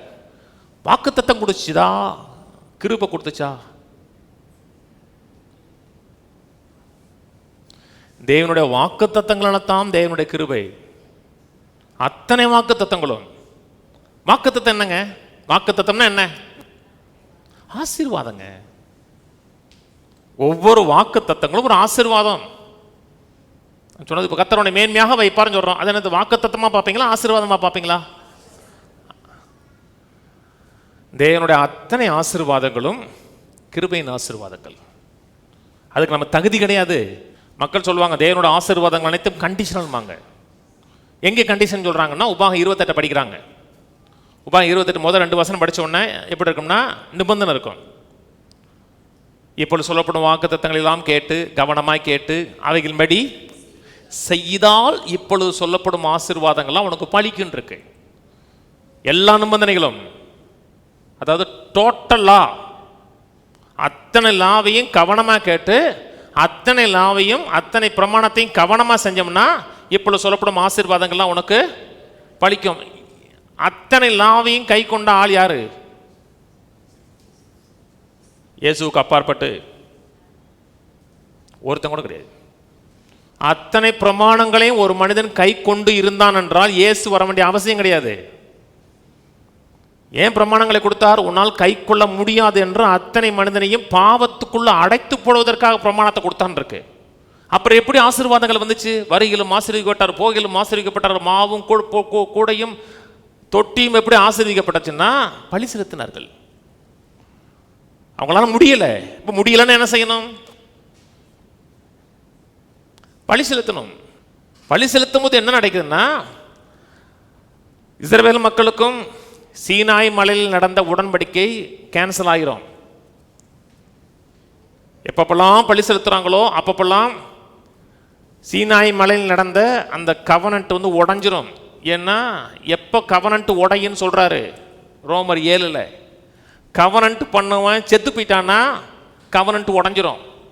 திருமணத்தை பற்றி பேசுறாரு. அங்கே மெயின் கான்செப்ட் வந்து கணவன் மனை காரியம் வந்து கான்செப்ட் கிடையாது. எந்த ஒரு காரியத்தையும் அதாவது பின்னணி தாங்க முக்கியம். பின்னணி தான் பிரதானமாக மனசில் வச்சிருக்கணும். இப்போ 1 Corinthians 11 முக்காடை பற்றி பேசுறாரா? பின்னணி என்ன? பின்னணி என்னன்னா, கிறிஸ்துவுக்கு கீழ்ப்படுகிறது போல நீங்க கீழ்ப்படியணும், அவ்வளவுதான். அங்கிருந்து பேசுறது கணவன் மனைவி பற்றி கொஞ்சம் பேசிட்டு வராரு. கிறிஸ்து சபைக்கு தலையா இருக்கிறாரு, கணவன் மனைவிக்கு கணவன் தலையா இருக்கிறாரு. அப்படி சொல்லிட்டு வரும் பொழுது அவங்களுக்கு புரிவதற்காக இங்கே லோக்கல்ல இருந்த ஒரு கஷ்டத்தை எடுத்து பேசிட்டார். அந்த மக்களுக்கு புரிவதற்காக அந்த ஏரியாவில் இருக்கிற ஒரு கலாச்சாரத்தை அவங்க சொல்லிட்டாரு. இவன் எதை பிடிச்சிட்டான்னா, அந்த மேலே சொன்னார் பார்த்தீங்களா, அந்த பாயிண்ட்டு கீழ்ப்படுகிறத தூக்கி போட்டான், கலாச்சாரத்தை பிடிச்சிட்டான். மக்கள் எப்பவுமே ஒரு வசனத்தை படிச்சிங்கன்னா அந்த வசனத்தோட பின்னணி எதை குறித்து பேச ஆரம்பிக்கிறான்னு பார்க்கணும். ஒருவன் தேவனோட ஆலயத்தை கெடுத்தால் அவனை தேவன் கெடுப்பார்ன்னு இருக்கு. அப்படின்னா எத்தனை பேர் கெட்டு போயிருக்கணும்? அங்கே பேசுகிற ஊழியத்தை பற்றி பேசுகிறார். பின்னணிக்குள்ள போனீங்கன்னா ஊழியத்தை பற்றி பேசுகிறார். புத்தியுள்ள சிற்பாசாரின்னு முழுக்க ஃபுல்லாக பேசியிருக்கேன். எந்த ஒரு காரியம் எடுத்தாலும் கான்டெக்ஸ்ட். நான் சொன்னது புரியுதுங்களா? இஸ்ரவேல் மக்கள் ஏன் ஆசீர்வதிக்கப்பட்டார்கள்? பலி செலுத்தும் பொழுது கவனன்ட் உடஞ்சிரும். கவனன்ட் உடஞ்சோம்னா அந்த எதை சொன்னோன்னா ரோமர் 7 சொன்னேன். ரோமர் 7 கணவன் மனைவி பற்றி வரத சொல்லல, உடன்படிக்கை பற்றி பேசுகிறார். கணவனோ மனைவியோ யாராவது செத்தாதான் உடன்படிக்கை முறியும். அங்கே இருக்கிற கணவன் யாருன்னா நியாயப்பிரமாணம் தான் கணவன். மனைவி யார்? இஸ்ரவேல் மக்கள். கணவன் சாக மாட்டான். அப்படின்னா என்ன கிடையாது? விமோச்சனம் கிடையாது. கடைசி வரை மாரடிக்க வேண்டியதாங்கிறாங்க இல்லையா? கடைசி வரை போராட வேண்டியதாங்கிறாங்க இல்லையா? இப்போ ஒரே ஒரு பதில், கணவன் சாக மாட்டார். என்ன அது? கர்த்தருடையது. கர்த்தருடையது எதுவுமே சாகாது. யார் சாகலாம்? மனைவி செத்தா. மனைவி செத்தா சொல்றாங்களே, என்னைக்கு நான் சாகிறேன்னு அன்னைக்கு அப்படிதான். சாகாதீங்க, வெற்றி பெறணும். வெற்றி பெற்று தேவன் யார் மீது காமிச்சிடணும். விடுதலை என்னன்னா மனைவி சாகணும். மனைவி செத்தா நல்ல வாழ்க்கை அனுபவிக்க முடியாது. அவன் நினைச்ச வாழ்க்கையை அனுபவிக்க முடியாது. அப்ப கர்த்தர் சொல்றாரு, நான் உனக்காக நான் மரிக்கிறேன். உனக்காக நான் மரித்து உன்னுடைய மரணத்தை என்னுடைய மரணமாக மாற்றி நான் உயிரோடு எழும்பும்போது நான் எலும்பல, உன்னை எலும்ப வச்சு உன்னை எழுப்பி கிறிஸ்து என்னும் வேறு உடையவர்களாக உன்னை மாத்திரேன். சொன்னது புரியுதுங்களா? இதுதான் ரோமர் 7 படிச்சு பாருங்க. இனிமேல் நீ நியாயப்பிரமாணத்துக்கு உட்பட்ட ஆள் கிடையாது. கிறிஸ்து என்னும் இன்னொருத்தருக்கு உண்டு உடையவளால மாத்திரேன். அதுதான் பழி செய்து. பழி செஞ்ச உடனே அந்த உடன்படிக்கைக்கும் அவர்களுக்கு இருந்த உறவு உடஞ்சிரும். இப்போ எந்த ஆசீர்வாதம் இருக்கும்னா ஆபிரகாமோடு பண்ண ஆசீர்வாதம் அப்படி நிற்கும். ஆபிரகாமோடு பண்ண ஆசீர்வாதத்தில் ஏதாவது நிபந்தனை இருக்கா? ஆபிரகாமும் ஈசாக்கு யாக்கோபும் அவர்களோடு கர்த்தர் வாக்குத்தத்தம் கொடுத்தாரா? அவங்களோட பேசும்போதெல்லாம் வாக்குத்தத்தம் கொடுத்தாருங்க. எந்த வாக்குத்தத்தங்களையும் ஒரு நிபந்தனை கிடையாது. ஃப்ரீயா ஆசீர்வாதத்தை அள்ளி விடுறாரு. அதையும் 12 படிச்சு பாருங்க. உன்னை மேன்மையாக வைப்பேன், உன்னை ஆசீர்வதிப்பார், உன்னை பயக்கிறவர்கள் சபிக்கப்பட்டு போவாங்கிறாரு. எந்தவித கண்டிஷன் கிடையாது. இப்படி இருந்தா அதான் வாக்குத்தத்தங்கள். தேவனோட வாக்குத்தத்தங்கள் ஒவ்வொன்றும் கிருபையின் வாக்குத்தத்தங்கள். சொன்ன சொல் புரியுதா? தேவனுடைய திவ்ய வல்லமை கொடுக்குது. அந்த திவ்ய வல்லமையில என்ன நடக்குது? கேட்டுக்கு தப்புறோம். இந்த உலகத்துல அத்தனை கேட்டுக்கும் தப்புறோம். மரணம், வியாதி, தரித்திரியம், அவமானங்கள், நிந்தைகள் அத்தனை கேட்டுக்கும் தப்பி திவ்ய சுவாபத்துக்கு பங்கு பெறுகிறோம். எப்படி பெறுகிறோம்? கிருபையினாலே. அந்த கிருபைக்கு நாம் கொடுக்கிற ரெஸ்பான்ஸ். நான் சொன்னது புரியுதா? மார்க் திருப்புவோம். மார்க் கரெக்டாக திருப்பினோம்னா மார்க் வரும். கரெக்டாக திருப்பி வந்தீங்கன்னா வாழ்க்கையில் நல்ல மார்க் வரும். மார்க் 11 போன வாரம் ஆரம்பித்தோம். மார்க் 11 தான் இந்த சுதந்திரிக்கிற விசுவாசம் எப்படி செயல்படுகிறது என்பதை குறித்து பேசுகிறார். சுதந்திரிக்கிற விசுவாசம் இன்ஆக்டிவாக இருக்காது, பேசிவாக இருக்காது. எல்லாமே எனக்கு கடவுள் செயலை ஒப்பு கொடுத்துட்டேன், நான் பாட்டுக்கு வாழ்கிறேன், அப்படி வாழாது. சுதந்திரிக்கிற விசுவாசம் ஆக்டிவாக செயல்படும். முன்னாடி சொல்லலாம் இல்லையா, கணத்தையின் இன்னைக்கு இருக்கிற மாடர்ன் ஃபாதர் ஆஃப் ஃபெய்த், அவர் வேதத்திலுக்கு ஃபாதர் ஆஃப் ஃபெய்த் ஆபிரகாம். இந்த 20ஆம் நூற்றாண்டில் ஃபாதர் ஆஃப் ஃபெய்த் யாருன்னா, மக்களுக்கு தெரிந்த ஃபாதர் ஆஃப் ஃபெய்த்னா கென்னத் ஹேகின் தான். அவருக்கு யார் சொல்லிக் கொடுத்தாருன்னா இடபிள்யூ கென்யன் சொல்லிக் கொடுத்தாரு. கென்யனோட டீச்சிங் வெளியே போல. ஒரு 11 புக்கு இருக்கு அவரோட புக்கு. அதை படித்து இவர் புரிஞ்சுக்கிட்டாரு. அப்புறம் கர்த்தர் ரெவலேஷன் அவர் வளர்ந்தார். அவர் மரணப்படுக்கையில் இருந்தார். பலமுறை சொல்லிக்கலையா, மரணப்படுக்கையில் இருந்தார். 16 வயசில் இந்த ஆர்ச்சர்லாம் சரியாக வளராதனால 16 வயசுலேயே செத்து போகிறோம் டாக்டர் சொல்லிட்டாங்க. மரணப்படுக்கையில் இருக்கும் பொழுது காலம் கம்மியாக இருந்ததுனால புதிய ஏற்பாடு மட்டும் போய் படித்தார். ஏன்னா காலம் கம்மி. மார்க் 11ஆம் அதிகாரம் படிக்கும்போது கர்த்தர் அவன்கிட்ட பேசியிருக்காரு, இங்கே தான் உனக்கு பதில் இருக்குன்னு பேசியிருக்காரு. அதனால தான் வசனம் படிக்கணுங்க. சும்மா எனக்கு உதவி வரும், ஒத்தாசை வரும், பர்வதங்களுக்கு நேராக கண்களை ஏறெடுத்தால் மட்டும் போதாது. இங்கே தான் ஏறெடுக்கிறோம். மார்க் 11:24 படித்தார். எவைகளை விரும்புவீர்களோ அவர் சொன்னார், ஆண்டவர் என்னுடைய விருப்பம் நான் நடக்கணும். என்னை போல இருக்க சின்ன பிள்ளைகள் எப்படி நடந்து போகிறாங்களோ அதே போல் நடக்கணும். எவைகளை விரும்புவீர்களோ அவைகளை பெற்றுக்கொள்கிறேன் என்று விசுவாசியுங்கள். உடனே சொன்னார், ஆண்டவரே நான் பெற்றுக்கொண்டேன் விசுவாசிங்க. கர்த்தர் நல்லவர்னு விசுவாசிக்க சொல்லலை, அதெல்லாம் மற்ற இடத்துல விசுவாசிக்கிறோம். கர்த்தரால் கூடும் என்று விசுவாசிக்க சொல்லலை, அந்த இடத்துல நான் எதை விசுவாசிக்கிறேனோ, எது கிருபையினால் எனக்கு அருளப்பட்டிருக்கிறதோ அதை நான் பெற்றுக்கொண்டேன்னு விசுவாசிக்கணும். எதே ஒன்றல்ல, எது கிருபையினாலே அருளப்பட்டிருக்கிறதோ பெற்றுக்கொண்டேன்னு விசுவாசிக்கணும். ஆண்டவர் சொன்னார் உள்ளத்திலிருந்து, பெற்றுக்கொண்டையாண்டாரு. பெற்றுக்கொண்ட ஆண்டவரை. அப்போ எந்திரினார். லிவிங் ஃபெய்த்துங்கிறது ஆக்ஷன் காமிக்கும். நான் சொல்கிறது புரியுதுங்களா? செழிப்பை குறித்து கேட்குறோம். ஏழ்மையிலேருந்து விடுதலை, செழிப்பு தேவ சித்தம் அப்படி கேட்டதுக்கப்புறம் லிவிங் ஃபெய்த்து அப்படியே இருந்துச்சுன்னா அது லிவிங் ஃபெய்த்தில் டெத் ஃபெய்த்து. கேட்டு மூவ் ஆகலை. ஒரு தடவை கேட்கறதுனால மூவ் ஆக முடியாதுங்க. ஏன்னா மைண்டில் லட்சக்கணக்கான குறைவின் எண்ணங்கள் தாக்கிட்டு இருக்கு. அத்தனை எண்ணத்தை நான் ஒழிச்சிட்டு ஒரே மூல இருக்கணும். வேற எந்த டிஸ்ட்ராக்ஷனும் வரக்கூடாதுங்க. சீக்கிரமா முன்னேறணுமா? எனக்கும் சீக்கிரம் முன்னேறணும் ஆசம். கொள்ளையடிக்க முடியாது. கார் 140 ஓட்டிட்டீங்களா? நீங்க ஓட்டிங்களா? 160. நான் ஒரு முறை ஓட்டிருக்கேன் 160க்கு. அந்த வண்டி ரெண்டும் ஒருத்தன் ட்ரையலில் கொடுத்தான், 160 ஓட்டுங்க சார். நான் வண்டி ஓட்டினாலும் 160 ஏன் ஓட்டுறதுக்கு ட்ரையல் கொடுத்தான்னா, 160க்கு மேலே போனீங்கன்னா டயரும் கிரவுண்ட் டச் பண்ணாது.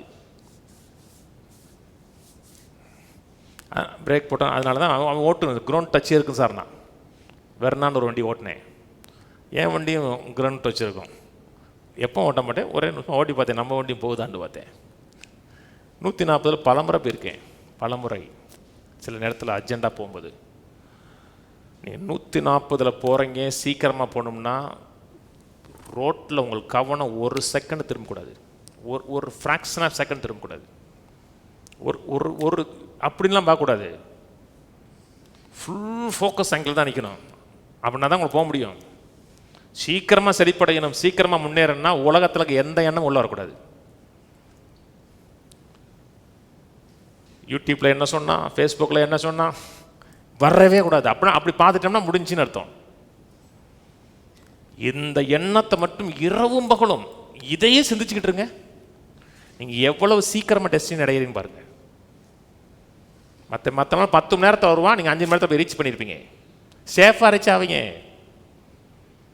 கர்த்தருடைய பாதுகாப்பு இருக்கும், பராமரிப்பும். 140 போகிறது பாதுகாப்பு கிடையாது, ஆனால் இதில் பாதுகாப்பு இருக்கு. எந்திரிக்க சொன்னார், எந்திரிச்சாரு. ஒரு அனாயிண்டிங் ஆயில் மேலே விழுந்துச்சு. காலுக்கிட்ட விழும்போது கோடிக்கணக்கான ஊசியை வச்சு குத்துனது மாதிரி வலிச்சிச்சு. என்ன வேலை செய்யுது, பல ஆண்டுகளை வேலை செய்யாத சரீரம் வேலை செஞ்சு அதுக்கப்புறம் எழுந்து நடந்தார். இன்றைக்கி நான் ஃபெய்த்து பேசுகிறேன்னா அந்த மனுஷனுடைய தாக்கங்க.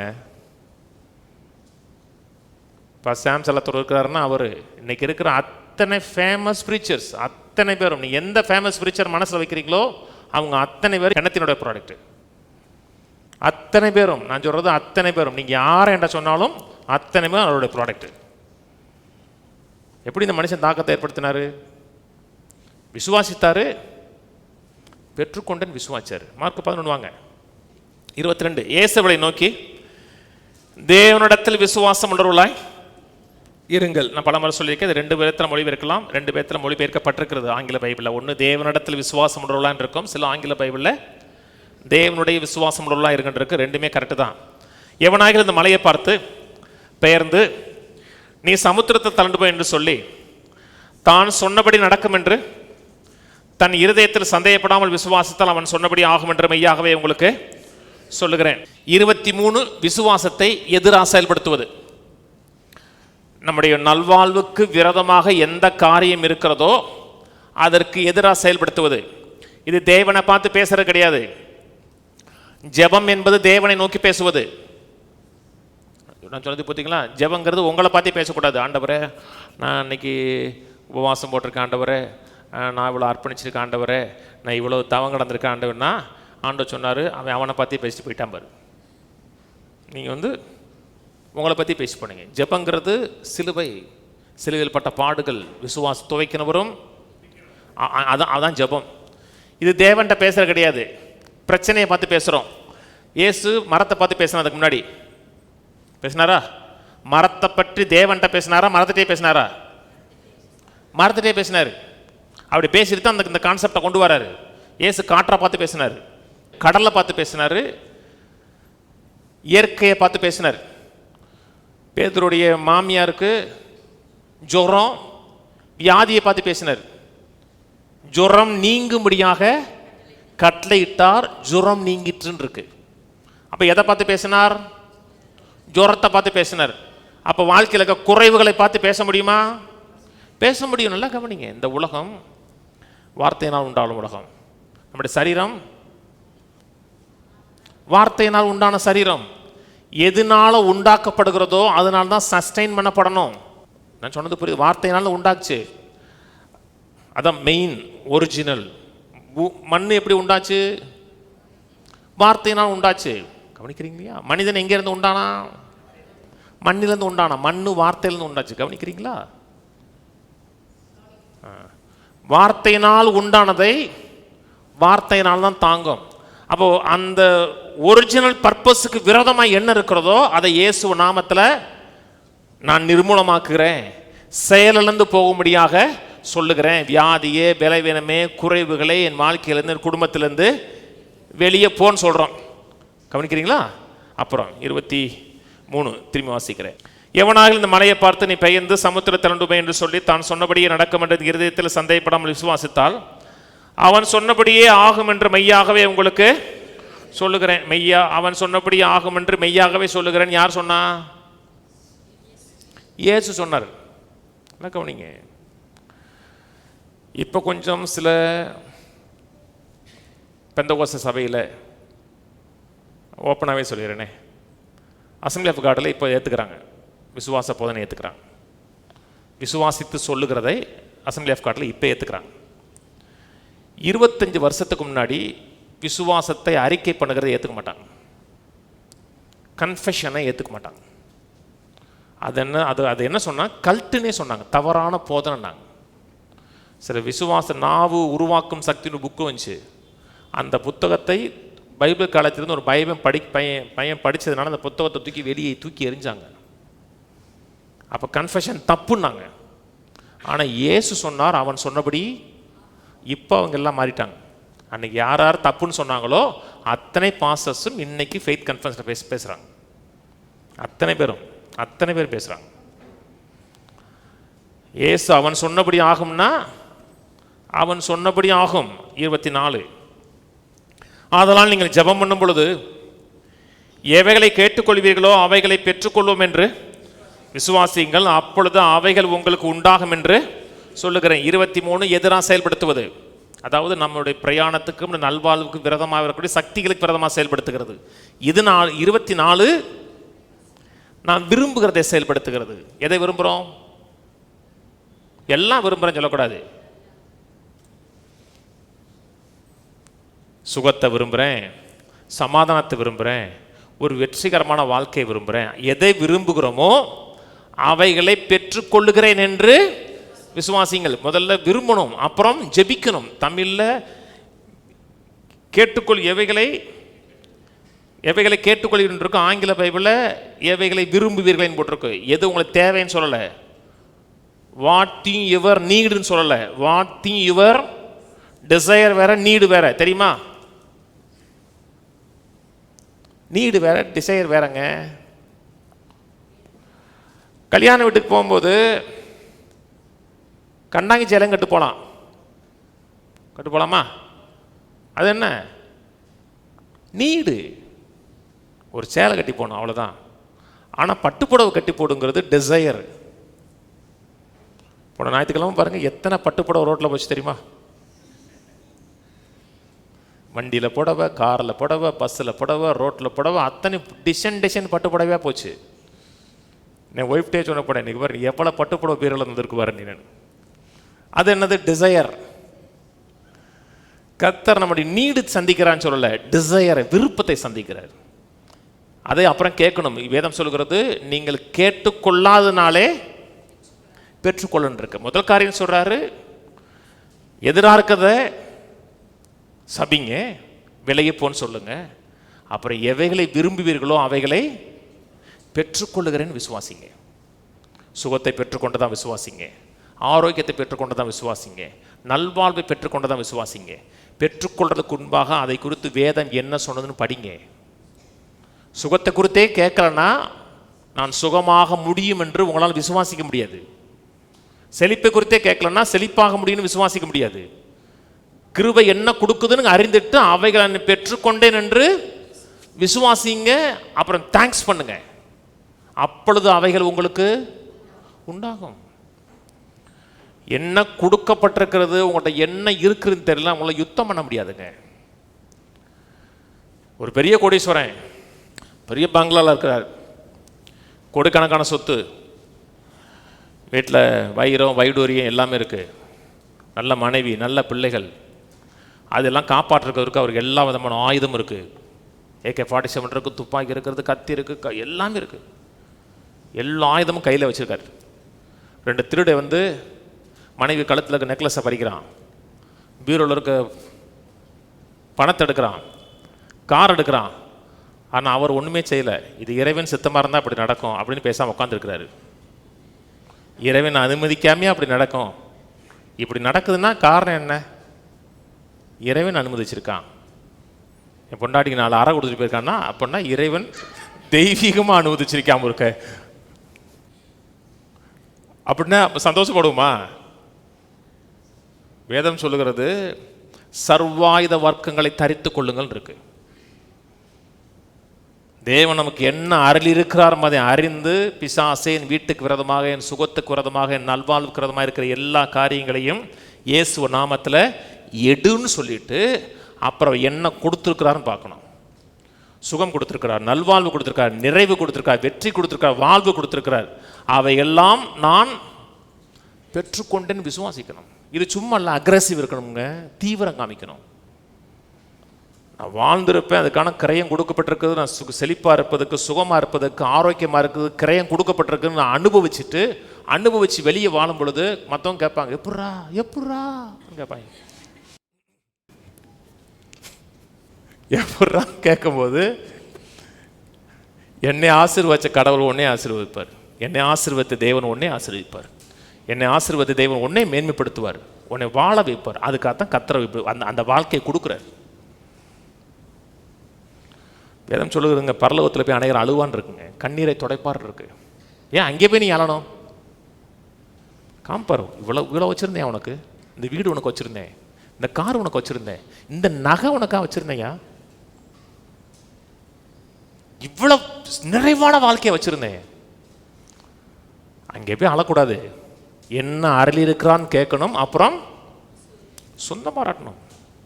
156 சொல்கிறார் இல்லையா, விசுவாசத்தின் நல்ல போராட்டத்தை போராடு, நித்திய ஜீவனை அதான் பெற்றுக்கொள்றது. ஏன் விசுவாசம் நல்ல போராட்டம் போகிறதுன்னா, நான் சுகமான, ஆரோக்கியமான, சிறப்படைவேன், எனக்கு இருக்கிற அத்தனை கடனை அடைச்சு, அது 1.5 கோடி கடனாக இருந்தால் கூட, 10 கோடி கடனாக இருந்தால் கூட, அத்தனை கடனை அடைச்சு நான் சிறப்பான வாழ்க்கை வாழும் சொல்லும் மன சொல்லும். எப்படி வாழ்வேன் நீ? உனக்கு என்ன சம்பாத்தியம் இருக்கு? எப்படி முன்னேறுவேன் நீ? எந்த தொழில் இருக்கு? இருக்கிற தொழில் நல்லா ஓடலை, 1000 எண்ணங்கள் வரும். அப்போ தான் யுத்தம் ஆரம்பிக்குது. இந்த யுத்தம் வெளியே ஆரம்பிக்கல, மயிலில் ஆரம்பிக்குது. அப்போ தான் விசுவாசத்தை நல்ல போராட்டத்தை போராடணும். எதை அறிக்கை செய்யணும், எதை பெற்றுக்கொண்டேன்னு சொல்லணும், அதோட அப்படியே அட்டாச் ஆகிருக்கணும். நான் அதுக்கு விரோதமாக வர்ற எந்த எண்ணத்தை உள்ளே விடக்கூடாது. நான் இல்லை, நான் அடைச்சிருப்பேன், கடன் அடைப்பேன், கடன் இல்லாத வாழ்க்கை வாழ்வேன், என்னை காண்கிற ஒவ்வொருவரும் தேவனுடைய மகிமை என் மேலே இருக்கிறத பார்ப்பார்கள் என்று மைண்ட் அதே ஃபோக்கஸ் இருந்துச்சுன்னா பெற்றுக்கொண்டீர் என்று விசுவாசிக்கின்னு அர்த்தம். இவ்வளோ கடனை எப்படி அடைக்க? ஆமாப்பா, அவ்வளோ கடன் அடைக்க முடியும், 1 லட்சம் 2 லட்சம்னு அடைச்சிடலாம். நல்லா கவனிங்க, உங்கள் விசுவாசம் பெருசாக இருந்துச்சுன்னா கடன் பெருசு கிடையாதுங்க. சில மக்கள்லாம் அழுவாங்க, ஐயா ஜெபம் பண்ணிங்கய்யா, கடன் எவ்வளோ கட்ட 2 லட்சமாங்க. எனக்கு அது ஒன்று 2 லட்சமான் இருக்கும். 2 லட்சத்துக்குமா அழுகிறீங்கன்னு இருக்கு. ஏன்னா எனக்கு அது பெருசாக தெரிய மாட்டேங்க. எனக்கு என்கிட்ட வந்து 30 கோடின்னா அது கூட நான் அழ மாட்டேன். உங்களுக்கு விசுவாசம் ரைஸ் ஆயிடுச்சுன்னா கடன் வந்து சிறுசாக தெரியும்.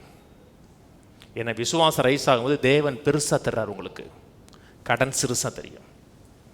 தேவன் பெருசாக தெரியாத பொழுதுதான், கிருபை பெருசாக தெரியாத பொழுதுதான் பிரச்சனை உங்களுக்கு பெருசாக தெரியும். நான் பணத்திலலாம் பண விஷயத்தில் அறல்றதே கிடையாது.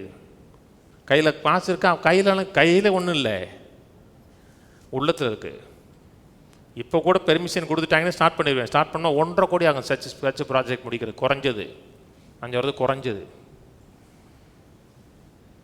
பெர்மிஷன் கொடுத்தா ஸ்டார்ட் பண்ணிடுவேன். அடுத்த மாதம் வானத்தோட சொல்லிடுவேன். 1.5 கோடி. எனக்கு ஒத்தாசை வரும் பர்வதங்களுக்கு நேராக கண்களை ஏறெடுக்கிற வானத்தையும் பூமி உண்டாக்கின கத்திரிடத்திலிருந்து ஒத்தாசை வரலாம். வரும், வரலாம் இல்லை, வரும். வரலாம்னா முடிஞ்சிருச்சுன்னு அர்த்தம். பெற்றுக்கொண்டதாய் விசுவாசிக்கலன்னு அர்த்தம். இங்கே தான் யுத்தம் ஆரம்பிக்குது. யுத்தம் கத்தரோட இல்லைங்க, மனதில் தான் யுத்தம் ஏற்படுது. தேவனை அறிகிற அறிவுக்கு விளதமாக இருந்த எல்லா எண்ணத்தையும் அப்போ தான் கேப்சர் பண்ணுறோம். ஒன்று ஒன்றா கேப்சர் பண்ணி மிதிக்கணும்.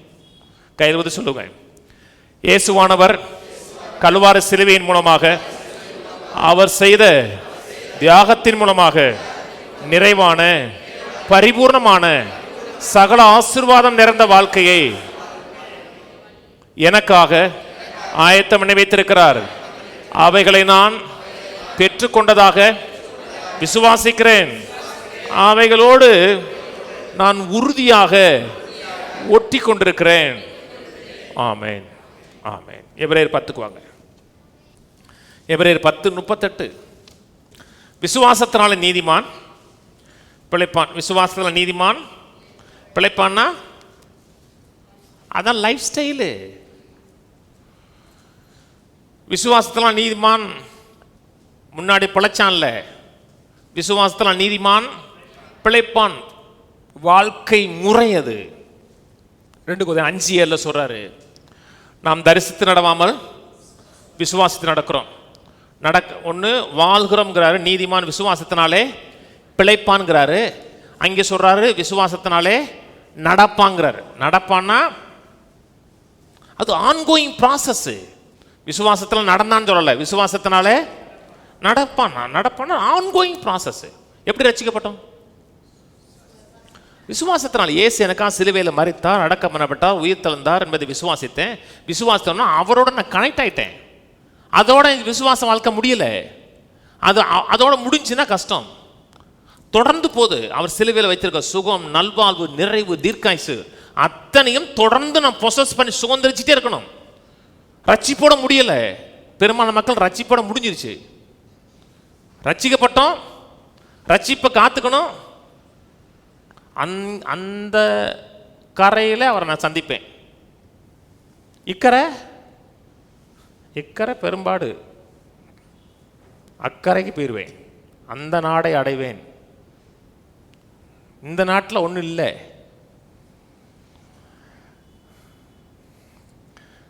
சோம்பேறியாக இருந்தால் அனுபவிக்க முடியாதுங்க.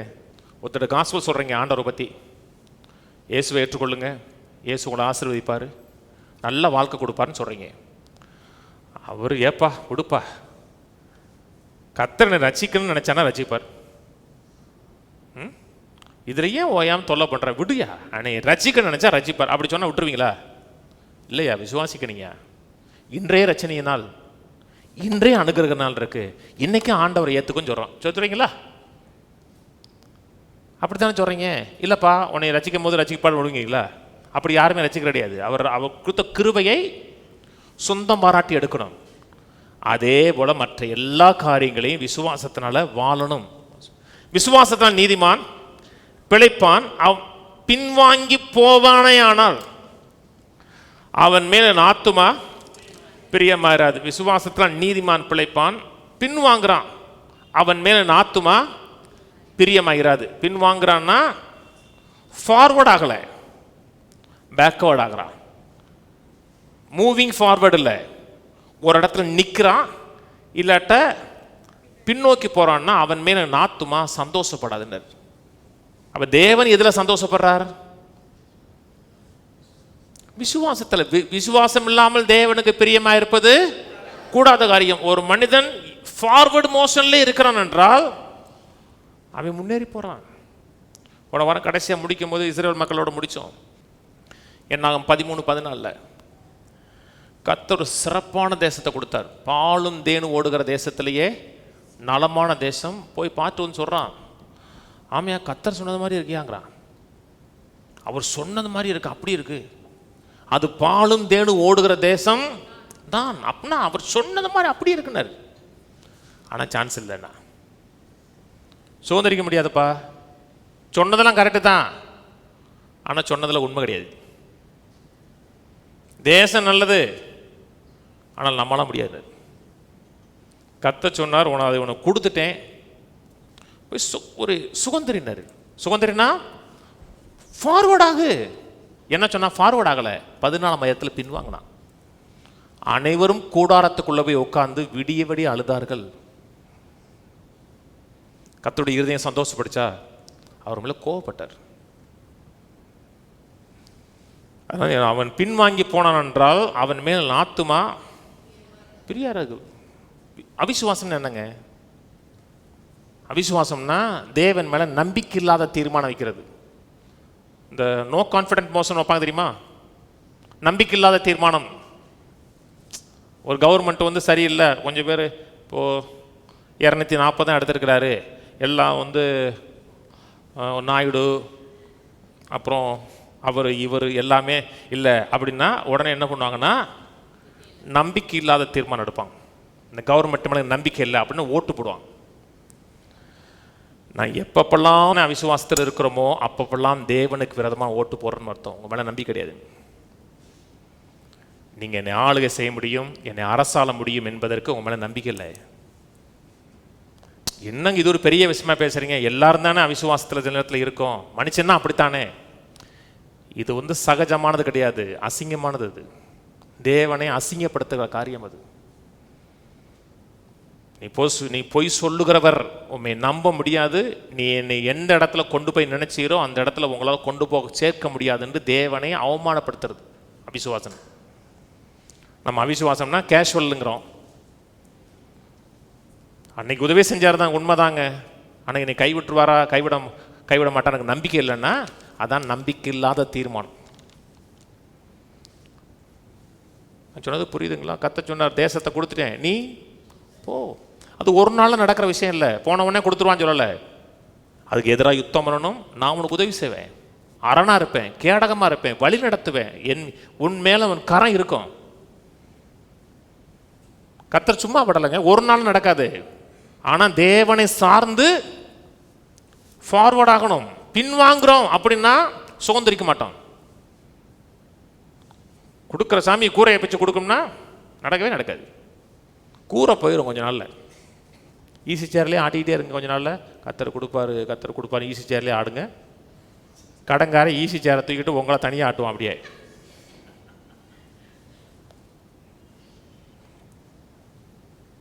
மூவ் ஆகணுங்க, விசுவாசத்தில் மூவ் ஆகணும். ரோமர் 4:12 வாசிப்போம். விருத்த சேதனத்தை பெற்றவளாய் மாத்திரமல்ல, நம்முடைய தகப்பனாகிய ஆபிரகாம் விருத்த சேதனம் இல்லாத காலத்தில் அடைந்த விசுவாசமாகிய அடிச்சுவடுகளில் நடக்கிறவளாய் இருக்கிறவர்களுக்கு தகப்பனாய் இருக்கும்படி அந்த அடையாளத்தை பெற்றான். அன்றைய உலகத்தை சுதந்திரிப்பான் என்கிற வாக்குத்தத்தம் ஆபிரகாமுக்காவது அவன் சந்ததிக்காவது நியாயப்பிரமாணத்தினால் கிடையாமல் விசுவாசத்தினால் வருகிற நீதியாக கிடைச்சுன்னு சொல்லிட்டு அப்புறம் சுதந்திரமானது எப்படி கிடைச்சுன்னு சொல்லிட்டு கீழே பேசுகிறார். ஆபிரகாமே ஒரு எடுத்துக்காட்டாக பற்றி பேசுகிறார். எப்படி விசுவாசம் ஆப்ரேட் ஆகிறது என்பது குறித்து பேசுகிறார். கவனிங்க. கவனன்ட் மாறலாம். பழைய உடன்படிக்கை, புதிய உடன்படிக்கை, 2 உடன்படிக்கை பற்றி 16 பேசுகிறார். அந்த அடிச்சுவடுகளை சொல்கிறாரு, அந்த அடிச்சுவடுகளில் நடக்கிறவளாக இருக்க முடியும்னா அந்த அந்த அந்த அந்த பாதையில் நடக்கிறவளாக இருக்க முடியும். ஆபிரகாம் எப்படி விசுவாசாரோ அப்படியே விசுவாசிக்க முடியாது சொல்கிறார். உடன்படிக்கை மாறலாம், விசுவாசம் மாறுவது கிடையாது. நல்லா கவனிங்க. தேவனே விசுவாசத்தில் செயல்படுகிறார். ஆதியா 1ஆம் அதிகாரம் இருக்கு பார்த்தீங்களா? ஆதியா 1ஆம் அதிகாரத்தை நீங்கள் நம்பலைன்னா பைபிளே நம்ப முடியாது. நீங்கள் சொன்ன பார்த்தீங்களா, அந்த இன்னைக்கு போட்டாங்க அதை. நான் எப்படி இந்த ஒருத்தர் தம்பி பேசுவான், அவரை பிடிச்சி போட்டான். ஜெகத் கஸ்பர்னு ஒருத்தர், ஒரு ஆர்சி ஃபாதரு. ஆதியா 1 கட்டுக்கதைங்கிறார். கட்டுக்கதை, புராண கதைங்கிறார். அப்படியே அதே வரை யூஸ் பண்ணுறார். ஆதியா 1 நீங்கள் புராண கதைன்னா முடிஞ்சு. அவருக்கு சப்போர்ட்டாக ஒரு சிஎஸ்ஐ பாஸ்ட் 1லேருந்து 17 வரை கட்டுக்கதைங்கிறார். ஆதியா 1லேருந்து 17 வரை கட்டுக்கதைங்கிறார். அது என்னத்தை தான் படித்து வந்தாங்க தெரியல. என்னத்தை போது இப்போ உங்கள் மனதில் கட்டுக்கதைன்னு இருந்துச்சுன்னா அது எப்படி நீங்கள் சொல்லுவீங்க? உங்களுக்கே கான்ஃபிடென்ட் இருக்காது. ஆதியா 1ஆம் இடத்துல தேவன் விசுவாசத்தை ஆப்ரேட் பண்ணுறார்.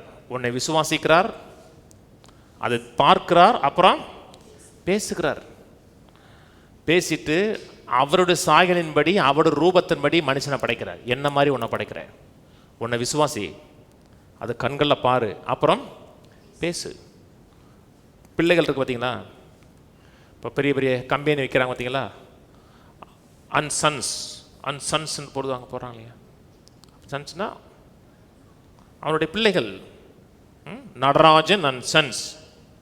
நடராஜன் ஆரம்பித்தார், சன்ஸ் தொடர்றாங்க. அப்பா செய்கிறத பார்க்குறாரு. சின்ன வயசில் ஒன்றும் தெரியாது. வளர வளர அப்பா செய்கிறத பார்த்துட்டு அப்புறம் அப்பா செய்கிற தொழிலை அப்படியே ஃபார்வர்டாகி முன்னாடி போகிறாங்க.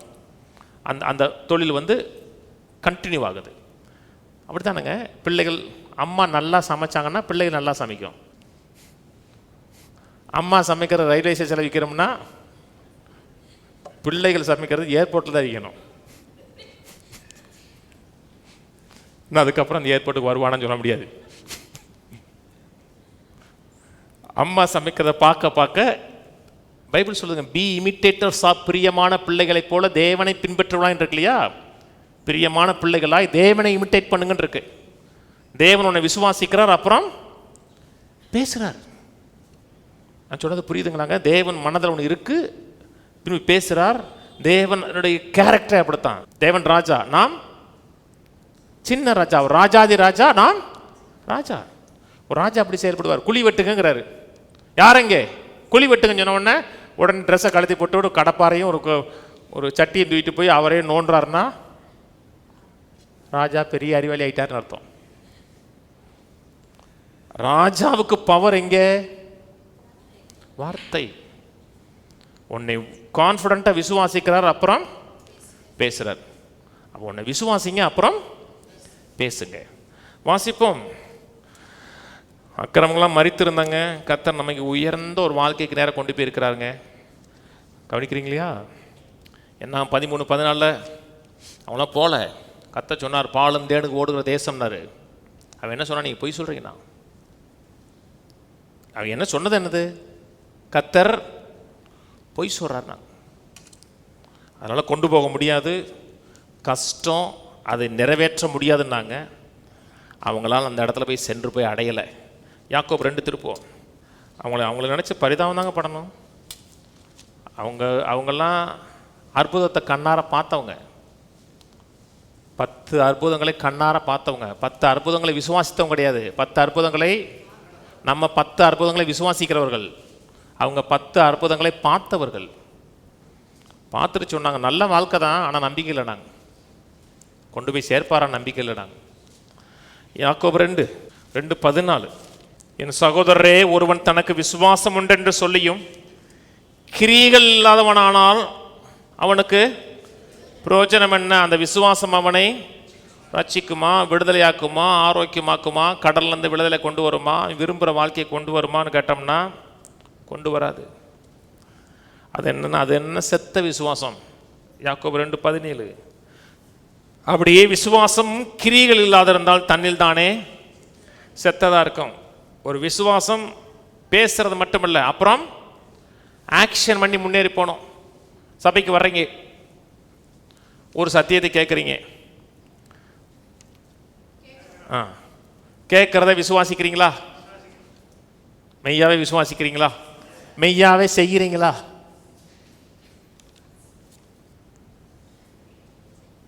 அப்படின்னா செத்த விசுவாசின்னு அர்த்தம். நான் நல்லா திட்டுறேன்னு நினைக்காதீங்க, நான் பைபிளை அப்படியே சொல்கிறேன். உங்கள் விசுவாசம் லிவிங் ஃபெய்த் கிடையாது. எந்த ஒரு டாப்பிக்கும் கேட்குறவங்க எதுக்கு கேட்குறோம்னா, ஓ இதெல்லாம் எப்படிடா நம்ம அப்படி நினச்சோம், அதுக்கு இல்லை. அதை கேட்குறோம், விசுவாசிக்கிறோம், அப்புறம் ஆக்ஷன் பண்ணுறோம். ஆக்ஷன் பண்ணலைன்னா அந்த ஃபெய்த் செத்த விசுவாசம்னு அர்த்தம். நான் செத்த விசுவாசிகளுக்கு பாஸ்டாக இருக்க விரும்பலை, லிவிங் விசுவாசியாக இருக்கணும். பாஸ்டா அப்போ என்னை வெளியே போய் சொல்கிறீங்களா? ஐயோ அப்படி சொல்லலை, முன்னேறி போவோன்னு சொல்கிறேன். விசுவாசிப்போம், ஃபார்வர்ட் ஆகும்னு சொல்கிறேன். இன்னும் செயல்பட வேண்டியது நிறையா இருக்குன்னு சொல்கிறேன். கடைசியில் இப்படியே ஆவி இல்லாத சரீரம் செத்ததாக இருக்கிறது போல கிரி இல்லாத விசுவாசமும் செத்ததாக இருக்குது. கிரி இல்லாத விசுவாசம் செத்தது. கவனிங்க, என்ன 13 வாங்க. 12 பேர் போனாங்க, 10 பேர் முடியாது. நாங்கள் 10 பேர் தேவன் அதை நம்மை கொண்டு போய் சேர்க்க மாட்டார். நாங்கள் 2 பேர் சொன்னாங்க முடியும், இப்போ போவோம்னா இப்போவே போவோம், எளிதாக சுதந்திரிக்கலாம். அவர்களை காத்த நிழல் அவர்களை விட்டு போயிருச்சு, அவர்கள் நமக்கு இரையாவார்கள் சொல்லி மூவ் ஆவாங்கிறான். 10 பேரை சார்ந்து 30 லட்சம் மக்களும் பின்வாங்கி போனாங்க. என்ன அது முன்னேறாத விசுவாசம், இருக்கிற விசுவாசம். அவர்கள் மேலே என் ஆத்துமா பிரியமா இல்லைனர். அந்த அவிசுவாச கூட்டத்துக்குள்ளேயே 2 பேர் விசுவாசத்தை தொடர்ந்து பேசினான். எல்லாரும் அவிசுவாசம் பேசும் பொழுது 2 பேர், யோசுவாவும் காலேப்பும் வேற ஆவி உடையவர்களாக இருந்தான்னு சொல்லுது. காலேப்பு குறித்து பேசும்போது காலேப்பு வேற ஆவி, வேதம் சொல்கிறது அதே ஆவி உங்களுக்கு எனக்கு இருக்குன்னு. விசுவாசித்தேன் ஆகையால் பேசின எழுதியிருக்கிறபடி நாமும் அந்த விசுவாசத்தின் ஆவியை உடையவர்களாம். எந்த விசுவாசத்தின் காலேப்புக்கு யோசுவாக்கு இருந்த அதே ஆவி நமக்குள்ள இருக்கு. என்ன பேசுனாங்க? எல்லாரும் செத்தா கூட நம்ம சாக மாட்டோம்டா. யோசுவா காலேஜ் சொல்லிப்பா, நம்ம சாகக்கூடாதுடா, நம்ம போய் அந்த லேண்டை சுதந்திரிக்கன்னு சொன்னோம்ல, கட்டாயம் சுதந்திரிப்போம். எனக்கு மட்டும் அந்த லேண்டை கொடுத்துரு, எனக்கு ரொம்ப பிடிச்சிருக்கு, எனக்கு பிள்ளைகள்லாம் அங்கே வாழ்ந்தான் நினைக்கிறேன். நான் கனவே கண்டுட்டேன், வீடே கட்டிட்டேன், எல்லாமே போட்டாச்சு, அந்த நம்ம வீடு. வரிசையாக முறுமுறுத்தலும் செத்துக்கிட்டு இருப்பான், இவன் செத்துட்டு போகிறான், நம்ம சாக மாட்டான் விட்றா. 2 பேரும் பேசினாங்க. வருஷம் ஆனச்சு, வயசும் ஆகலை, ஸ்ட்ரென்த்தும் குறையலை. நீங்கள் ஒரு காரியத்தை அடைந்து தீர்வீர்கள் என்று விசுவாசத்தில் நின்னீங்கன்னா எல்லாருமே உங்களுக்கு எதிராக இருந்தால் கூட நீங்கள் ஃபார்வர்டு வைங்க. அவங்கள பாராட்டணுங்க. 30 லட்சம் மக்கள் மத்தியில் 2 பேர் தனியாக நிற்கிறான். 40 வருஷம் கடந்துருச்சு. 40 வருஷம் கடந்ததுக்கப்புறம் யோசுவா 1 கர்த்தர் பேசுகிறார். இப்பொழுதும் பேசிக்கிட்டே இருக்கக்கூடாது, களைப்பு விட்றா, நம்ம அடைஞ்சிருவோம்டா. யோசுவா விட்றா, நம்ம போயிடுவோம்டா. இப்போ பேசக்கூடாது, மூவ் பண்ணணும். ரொம்ப பேர் பேசிகிட்டே வாழ்க்கையை கழிச்சிட்டாங்க. நாங்கன்னா நல்ல வாழாமல் இருக்க போகிறோம், இன்னைக்குலாட்டம் நாளைக்கு இருக்கலாம் இருக்க போகிறோம், கட்டாக இருப்போம். எத்தனை வருஷம், 30 வருஷம் பேசுகிறாங்க, ஒன்றே காணுங்க. யோசுவா 1 வாங்க, அதோட முடிச்சிருவோம். யோசுவா 1:2 என் தாசனாகிய மோசே மரித்து போனான், இப்பொழுது நீயும் இந்த ஜனங்களும் எல்லோரும் எழுந்து. எல்லாரும் உட்காந்து பேசிக்கிட்டே இருங்க சொல்லல, எழுந்து மூவ் பண்ணுங்கிறார். ஒரு நாள் பேசினேன், காலம் வந்துருச்சு, சுதந்திரிக்கு நேரம் வந்துச்சு, மூவ் ஆகுறாரு. மூவ் ஆயிடுச்சுன்னா அதுக்கான எல்லா டோர் நான் ஓப்பன் பண்ணிட்டேன்னு அர்த்தம். எழுந்து யோர்தானை கடந்து இஸ்ரவேல் புத்திரருக்கு நான் கொடுக்கும் தேசத்துக்கு போங்கள். நான் மோசேக்கு சொன்னபடி உங்கள் காலடி மிதிக்கும் எவ்விடத்தை உங்களுக்கு கொடுக்க போறேன்னு சொல்லலை, கொடுப்பேன்னு சொல்லலை, கொடுத்தேன். நான் மோசேக்கு சொன்னபடி எப்போ சொன்னேன்? 40 வருஷத்துக்கு முன்னாடி சொன்னேன். அதை தான் இப்போ சொல்கிறேன். 40 வருஷத்துக்கு முன்னாடி சொன்னேன், இது கொடுத்தேன், போய் சுதந்திரிங்கன்னே, விட்டான். இப்போ அதே தான் திருப்பி சொல்கிறேன். அந்த லேண்டு உங்களுடைய லேண்டு, அந்த தேசம் உங்களுடைய தேசம். ஏன்னா அதுக்கான கிரையம் கர்த்தர் கொடுத்துருக்குறாரு. நிறைவான வாழ்க்கை, பரிபூர்ணமான வாழ்க்கை கொடுத்துருக்கிறாருன்னா இன்னும் வாயிலே பேசக்கூடாது, விசுவாசித்து மூவ் பண்ணணும். மூவ் பண்ணுறதுக்கு முன்பாக இதை கொஞ்சம் படிக்கணும். ஏன்னா உங்களுக்கு என்ன அருளப்பட்டிருக்கலாம் அப்போ தான் தெரியும். வேதம் சொல்லுகிறது, ஒருத்தனுக்கு பரத்திலேருந்து ஒருத்தனுக்கு அருளப்படாவிட்டால் ஒன்றையும் பெற்றுக்கொள்ள முடியாது. பரத்திலேருந்து என்ன அருள் இருக்குன்னு கேட்கணும். ஏன் பிரசங்கம் கேளுங்கன்னு சொல்கிறேன். எனக்கு தான் யூடியூப்காரன் காசு கொடுக்க போகிறானா? யூடியூப்காரன் ஒரு பைசா கொடுக்க மாட்டான். எனக்கு வந்து மானிட்டைசேஷன் கிடையாது. எனக்கு யூடியூப் வந்து ஒரு பைசா வராது. பாரு, நம்ம அது விரும்பலை, வரவும் கூடாது. நமக்கு மானிட்டைசேஷன் கட் பண்ணி வச்சுருக்கோம். நீங்கள் கேட்குறதுனால யாருக்கு பிரயோஜனம்? கேட்குற மக்கள் நல்லா இருப்பாங்க. கேட்டால் என்ன அருளப்பட்டிருக்குன்னு உங்களுக்கு தெரியும், எவ்வளோ கொடுத்துருக்குறான்னு தெரியணும். தெரிஞ்சதுக்கப்புறம் அப்புறம் மூவ் பண்ணணும். பெற்றுக்கொண்டதாக விசுவாசிக்கணும், அறிக்கையிடணும். அப்படியே செய்யாமல் ஆவியானவர் ஒன்று மூவ் பண்ண சொன்னார்னா மூவ் பண்ணணும். மூவ் பண்ணால் சுதந்திரிக்கலாம். லூக்கா 16:16 முடிச்சிருவோம். லூக்கா 16:16 நியாயப்பிரமாணமும் தீர்க்க தரிசன வாக்கியங்களும் யோவான் வரைக்கும் வழங்கி வந்தது. அது முதல் தேவனுடைய ராஜ்யம் சுவிசேஷமாய் அறிவிக்கப்பட்டு வருகிறது. யாவரும் பலவந்தமாய் அதில் யார் பலவந்தம் பண்ணுகிறார்களோ, யார் ஃபோர்ஸ் பண்ணுறாங்களோ அவங்க முன்னே பலவந்தம் பண்ணுறாங்கன்னா யாருன்னா? எவன் முன்னேறானா அவன் தான் பலவந்தம் பண்ணுவான்.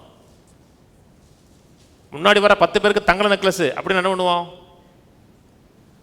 வேடிக்கை வத்தியா இருப்போமா? பலவந்தம் பண்ண மாட்டோமா? முன்னாடி சினிமா தேட்டர் டிக்கெட் எடுத்துருக்கீங்களா? ஓப்பனிங் ஷோ டிக்கெட் எடுத்துருக்கீங்களா? நான் எடுத்திருக்கேன். 1 மணி நேரத்துக்கு முன்னாடி கவுண்டர் பக்கத்துலேயே உட்காந்துருக்குது. அப்படியே திறக்க மாட்டாங்க. அந்த தகர டப்பா அப்படியே திறந்தே நிப்பாடி வச்சுருப்பாங்க. அப்படி இருக்க கூட்டம்னு எல்லாரும் நெளிப்பாங்க. நெளிச்சிட்டு அதுக்கு டெக்னிக்லாம் இருக்குங்க. கரெக்டாக உள்ளே போகிறதுக்கு கேட்டு பக்கத்தில் நிற்கக்கூடாது, அந்த செவத்து பக்கத்தில் நிற்கணும். செவத்து பக்கத்தில் முள்ள கரெக்டாக நம்ம உள்ளே விட்டுருவாங்க. உள்ளே போனீங்கன்னா சட்டை அப்படி கசங்கி நிற்கும். அதான் பலவந்தம் பண்ணுறது. டீசெண்டாக அப்படியே இருந்தோம்னா கிடைக்காது. அது வந்து நான் சினிமாவுக்கு போகிற சொல்லங்க, தேவன் நமக்கு வைத்திருக்கிற காரியத்தை அப்படி தான் பலவந்தம் பண்ண முடியும். பெற்றே ஆகணும்னு நினச்சிங்கன்னா சுதந்திரிக்கலாம். சரிதானே? கிருபை என்ன கொடுத்துக்க அறிங்க, விசுவாசிங்க, சுதந்திரிக்கலாம். எழுந்து நிற்போம். அடுத்த வாரம் தொடருவோம். கையில் ஊதி சொல்லுவோம். தேவனே, நான் உண்மை விசுவாசிக்கிறேன். கல்வாரி சிலுவையின் மூலமாக, இயேசுவின் ரத்தத்தின் மூலமாக நீர் எனக்கு அருள் இருக்கிற எல்லா நன்மைகளையும் நான் பெற்றுக்கொண்டேன் என்று விசுவாசிக்கிறேன். நீர் என்னுடைய தகப்பன், நான் உம்முடைய விசுவாச பிள்ளை. நீர் விசுவாசத்தில் செயல்படுகிறது போல நானும் செயல்பட்டு உம்முடைய நாமத்தை இந்த உலகத்தில் மகிமைப்படுத்துகிறவனாய், உயர்த்துகிறவனாய், உம்மை கனப்படுத்துகிறவனாய் நான் வாழ்வேன். ஆமென், ஆமென். பிதாவே, உம்மை துதிக்கிறோம், ஸ்தோத்திரிக்கிறோம், கனப்படுத்துகிறோம். செய்த எல்லா நன்மைகளுக்காக, தயவுக்காக நன்றி. எங்களை நேசிக்கிறதுனால ஏராளமான நன்மைகளை கிருபையின் மூலமாக, சிலுவையின் மூலமாக ஏற்படுத்தி வைத்திருக்கிறேன். ஏற்படுத்தி வைத்திருக்கிற அத்தனையும் சுதந்திரிக்கிற ஜனங்களாக நாங்கள் மாற வாழ உதவி செய்யுங்க. நாமத்தை மகிமைப்படுத்துங்க. எல்லையெங்கும் சமாதானமும் சந்தோஷம் இருக்கட்டும், நிறைவும் கிருபை இருக்கட்டும். உயர்த்தப்பட்ட கிறிஸ்து எங்கள் வாழ்க்கையில் உயர்த்தப்படுவீராக. நாங்கள் வாழுகிறதை, நாங்கள் நிறைவாய் இருக்கிறது உலகம் காணட்டும். எங்கள் வாழ்க்கையில தேவன் யாரும் இது உலகம் அறியட்டும். அதில் நீ மகிமைப்படுவீராக. எங்களை காண்கிறவர்கள் உங்களுடைய நிறைவை காணட்டும். எந்த பகுதியிலையும் குறைவில்லாதபடி எல்லா சம்பூர்ணமான ஆசீர்வாதம் உண்டாயிருக்கட்டும். சகல கனத்தையும் சகல மகிமை உமைக்கே செலுத்துகிறோம். ஆசீர்வதிப்பீராக. வந்த மக்களை ஆசீர்வதிக்கிறேன், கேட்கிற மக்களை ஆசீர்வதிக்கிறேன். இருதயம் தேவனை மட்டும் சார்ந்திருக்கிற இருதயமா இருக்கட்டும். தேவையில்லாத எண்ணங்களுக்கு இடம் கொடுக்காமல் உமையை நோக்கி பார்த்து பிழைக்க வாழ உதவி செய்யும். இயேசு கிறிஸ்துவின் நாமத்தில் பிதாவே, ஆமென். கர்த்தராகிய இயேசு கிறிஸ்துவின் கிருபையும், பிதாவாய் தேவனுடைய அன்பும், பரிசுத்தாவின் ஐக்கியமும் நம்ம அனைவரோட கூட இன்றைக்கும் என்றைக்கும் கிறிஸ்துவின் வரியை மட்டும் இருப்பதாக. ஆமென். கர்த்தரோட ஆசீர்வதித்து எல்லா தீமைக்கு விலக்கி காக்க கடவர். கர்த்தர் தம்முடைய தயவுள்ள முகத்தை உங்களை பிரகாசிக்க பண்ணி கிருபையாயிருக்க கடவர். கர்த்தர் தம்முடைய முகத்தை பிரசன்னமாக்கி சமாதானம் கட்டளையிட கடவர். கர்த்தரோட ஆசீர்வதித்து ஜீவனோடு, சுகத்தோடு, தீர்காயுசோடு, ஒரு நன்மையும் குறைவிடாமல் 120 ஆண்டுகளுக்கு மேலாக நிறைவாக வாழ வைப்பாராக. ஆமென், ஆமென், ஆமென்.